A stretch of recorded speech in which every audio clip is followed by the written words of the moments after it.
Our chicken house is new for this year. We have 8 chickens now. We chose 4 different breeds. We selected them for their tolerance to our Arizona heat in the summer especially. So we'll walk around to the other side and visit with the chickens in a minute. But while I'm over here, let's take a look at the apricot tree. This gave us a few apricots for the first time this year. So it's a small start, but that's how it starts. You notice a lot of wood chips. We wood chip mulched a much larger area of the site this year.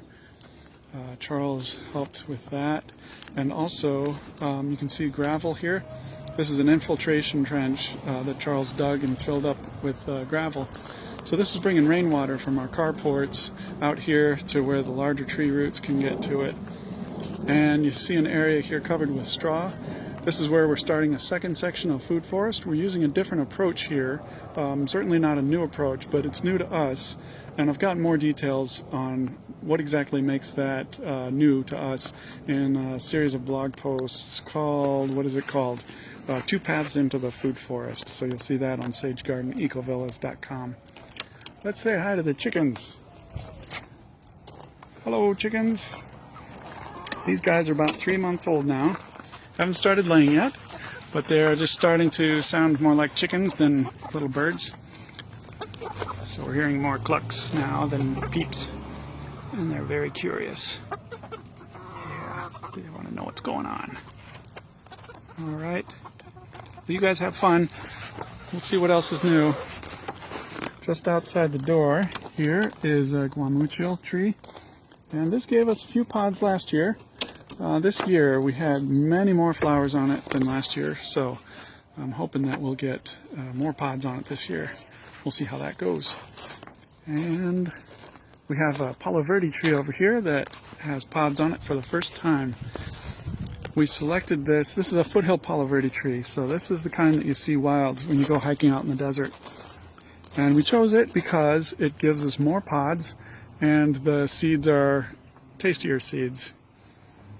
Also, since it's a native, the fauna will like this tree even more so than if we had chosen one of the common landscape varieties. Next to it here is our canyon hackberry tree. This will slowly grow up to about a 35-foot height, and it'll be great habitat for birds. It has berries on it for the first time this year, and these berries are not as delicious for humans to eat, but they're mainly there for the sake of the birds. And the cousin to the canyon black hackberry tree is the desert hackberry bush. As we're making our way over to it, let me just show you. Sina planted some corn this year, and that's doing great. And behind it you see kind of a brown cilantro bush. It's past its prime this year, but we collected coriander seeds off of it earlier. So definitely got some use out of that bush. So here's the desert hackberry, and it's more of a bush. Its berries are very well camouflaged right now. You can see just a couple of them here. These will turn orange in the fall, and these ones will actually be pretty tasty, so that'll be berries that are fit for human consumption. Next to it's our Anna apple tree.